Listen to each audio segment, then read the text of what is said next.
সংসদে যেটা হচ্ছে এটা আসলেই এটা আমাদের কাছে আশ্চর্য লাগে। সংসদে একটা ওভেন লাগবে, কি একটা পর্দা লাগবে, কি লাগবে, কি আলোচনা এগুলি, এগুলি সংসদে আলোচনার বিষয়। তো এই যে আপনার ভুল অ্যান্সার দিলে নাম্বার কাটা যায় না, হুম কাটা যায় না। কিছু কিছু প্রশ্ন থাকে না, পরীক্ষার সময় দেয়, হুম সঠিক আনসার হলে 100%, ভুল আনসার দিলে নাম্বার কাটা যায়। এখন এই যে সংসদ সদস্যরা সংসদে যে সমস্ত কথা আলোচনা করে, জাতীয় স্বার্থে, দেশের স্বার্থে আইন প্রণয়ন না করে ব্যক্তিগত স্বার্থে যখন এসব কথা বলে, এদের যে সময়টা নষ্ট হচ্ছে, টাকাটা নষ্ট হচ্ছে, বিদ্যুৎ যে খরচ হচ্ছে, এই জন্য ওদের যে সংসদ উপস্থাপন যে টাকাটা দেওয়া হয়, সেই টাকার থেকে কত কেটে নেওয়া উচিত, যে ভুল কথা দেওয়ার জন্য, ভুল কথা বলার জন্য, এবং এই ধরনের অভাষণিক কথা বলার জন্য। এবং সবচেয়ে মজার ব্যাপারটা এটা, গতকাল থেকে যে বাবা মারা গিয়েছে 71 সালে মহান মুক্তিযুদ্ধের সময়, আর ছেলে জন্মেছে 81 সালে। এখন আবার আজকে দেখলাম বাবা জীবিত, ছবিটা সব দেখলাম। তখন বলছে দাদা শহীদ হয়েছে, তারপর মুক্তিযুদ্ধের ফিরিস্তে যেটা দেখলাম, দেখার পরে যখন আজকে আবার বললো যখন শরীর ভালো ছিল না, কি বলতে বলেছি, তাহলে কি করা উচিত, তাহলে আমার পাবনায় পাঠাই দিক, তাছাড়া তো উপায় দেখছি না। তো আর সংসদে দাঁড়িয়ে ভুলভাল বলে, তাহলে এটা তো জাতির জন্য কলঙ্ক। এটা সংসদ তো শুধু বাংলাদেশের মানুষ দেখে না, এই সংসদ তারা সরাসরি না দেখলে তো খবর রাখে। তো এই জন্য সংসদে দাঁড়িয়ে এমন কিছু বলা উচিত না, যে কথাগুলি সাধারণ মানুষ ভালোভাবে গ্রহণ করে না, সাধারণ মানুষের নিজের ভাবগুলি নষ্ট হয়। এই কথা। আর জামাতের রাজনীতির সম্বন্ধে ব্যাপার যে বামুন যে কথাটা বললেন, জামাতের কোনো রাজনীতি নেই, ওদের রাজনৈতিক সংগঠনও আমি মনে করি না। ওরা এনজিও সংগঠন, একটা এনজিও যারা চাকরি করে তাদের বিরাট একটা গোষ্ঠী সমর্থক থাকে, ওদের অবস্থা তাই। ওরা এবং এবং কোনো রাজনৈতিক সংগঠন কোনোদিন এই এত ব্যবসা প্রতিষ্ঠান করতে পারে না।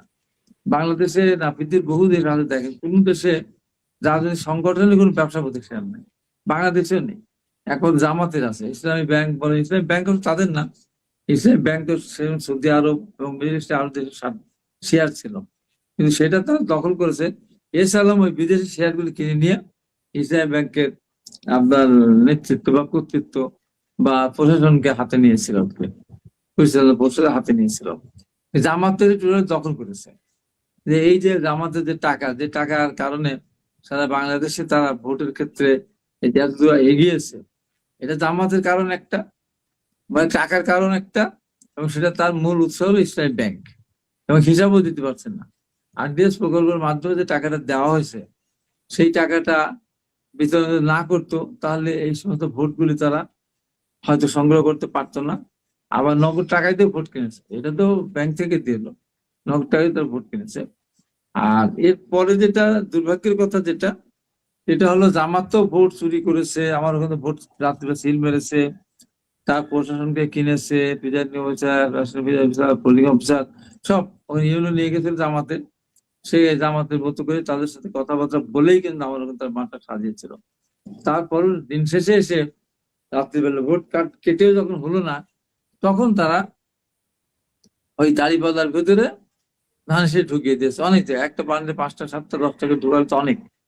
এবং বান্ডেল করার ক্ষেত্রে আমার ওখানে কয়েকটা কিন্তু ধরা পড়লো, 114, 112, 110টা দিয়ে ধানের বান্ডেল, আর তাদের বান্ডেল আপনার 95, 90, 85 এরকম, এটাও ধরা পড়েছে। তো একটা দল, তারা আগে বলতো কোরআনের আইন চাই, সৎ লোকের শাসন চাই।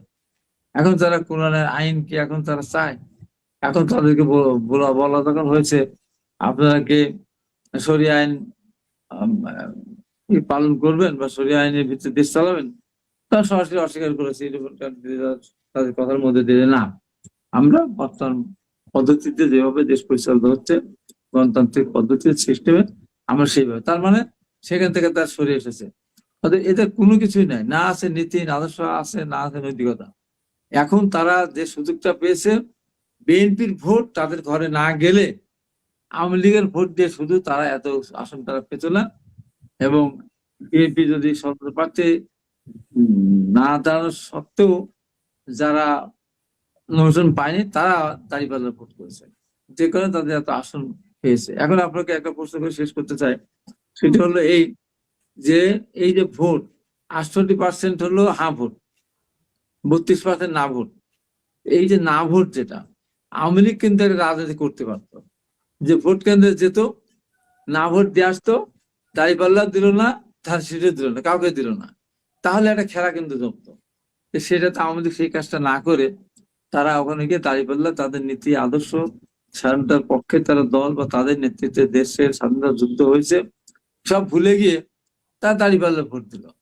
এখন এই যে প্রশ্ন আসছে এখানে, হানা ভোটের যে হলো না, হা ভোট বিজয় লাভ করলো, সেই ভোটের কার্যকারিতা আমরা করছি না। আমরা তো বলি আমরা 51% ভোট আমরা দিয়েছি, আমরা 51% ভোট পেয়েছি, প্রত্যেককেই আমরা হা ভোট দিয়েছি। আমি নিজের এলাকাও আমি দিতে বলেছি, নিজে দিয়েছি। কিন্তু বাদ বাকি না ভোট করে আসলো। এই না ভোট যারা আন্দোলনে ছিল, দীর্ঘদিন আন্দোলনে ছিল, তাদের ভিতর থেকে না ভোট দেওয়ার লোক তো আমি খুঁজে পাই না। না ভোট দিবে না, হা ভোটও দিবে না, এমন কোন ভোট আছে যেগুলো কমিউনিস্ট পার্টি বা যারা জুলাইয়ের সাথে স্বাক্ষর করেনি, তারা হা না কোনোটাই দেয়নি, এটাই বিশ্বাস করতে চাই। না ভোট কারা দিল? জুলাই আন্দোলনের সাথে যারা ছিল তারা দিল না ভোট দেওয়ার কথা না, তাহলে না ভোটটা দিল কারণ না ভোটটা দিল আওয়ামী লীগেরা না। এখন প্রশ্ন ওঠে, এতগুলো লোককে আওয়ামী লীগের ভোট দিয়ে তারা এসেছে, তাহলে না ভোটটা দিল কারা? এটা কিন্তু একটা বিরাট প্রশ্ন। আন্দোলনকারী কেউ কিন্তু না ভোট দেয়নি, না ভোট দিল কোথা থেকে? এবং জামাতের তো ভোট 7-8% ছিল। এই না ভোট তারা জামাতকে ভোট দিয়েছে, আর তারা ওই না ভোট দিয়েছে তাই পারলে তারা ভোট দিয়েছে। কিছু কিছু জায়গায় আছে হয়তো বিএনপিকে কিছু জায়গায় দিয়েছে, যেমন গোপালগঞ্জ, হিন্দু ভোট যারা, তারা কিন্তু আবার ধানসিঁড়ি ভোট দিয়েছে তারা ম্যাক্সিমাম। এই জন্য আমি বলি জামাত ইসলামের কোন নীতি আদর্শ কিছুই নাই। তারা দেখেন, তারা এই যে কৃষ্ণ নন্দীকে তার মনোনয়ন দিল, দিয়ে কি বললো, তারা প্রথমে বলতো যে আল্লাহ নিজেই দাঁড়িপাল্লাকে জিতানোর জন্য সিদ্ধান্ত নিয়েছেন এবং দাঁড়িপাল্লা ভোট দিলে বেস্টে যাওয়া যাবে। তারপর কৃষ্ণ নন্দীকে দিল, তখন প্রশ্ন করা হলো এখন কি হবে? তো না, এখানে কথা হয়েছে ওদেরকেও দেওয়া হবে, স্বর্গ দেওয়া হবে। এই যে বিভ্রান্তমূলক কথাবার্তা, এবং বলে যে দাঁড়িপাল্লা ভোট দিলে জান্নাতে যাওয়া যাবে, ধানসিঁড়ে ভোট দিলে কেউ জান্নাতে যেতে পারবে না। এই যে অপব্যাখ্যা, কুব্যাখ্যা, ওই জন্য মনে করি এটা কোনো রাজনৈতিক দল না, এবং তাদের সাথে যোগ হয়েছে এনসিপি। আগামী দিনে দেখা যাবে এনসিপি জামাত সহই আওয়ামী লীগ যদি তার রাজনীতিতে ফিরে আসে মানে তারা যদি মনে করেন আমরা ভোট দেবো না, কোথাও দেবো না, তার জামাতের আগামী দিনে জামাতের খবর আছে। আওয়ামী লীগের লোকজন তার কোথাও যোগদান করছে না, বিএনপি যোগদান করাচ্ছে না, জামাত এনসিপি কিছু জায়গায় করাচ্ছে, এনসিপির লোক সংখ্যা কম। এবং বিএনপির সবচেয়ে খারাপ লোকটা যেটা বহিষ্কার হয়েছে 3 বার, মেজর আখতারুজ্জামান, সাবেক সংসদ সদস্য, এখন সেখানে গিয়ে সে জামাত, ইসহাক সরকার তাকে চাঁদাবাজ বলতো, তাদেরকে সাদরে গ্রহণ করতেছে।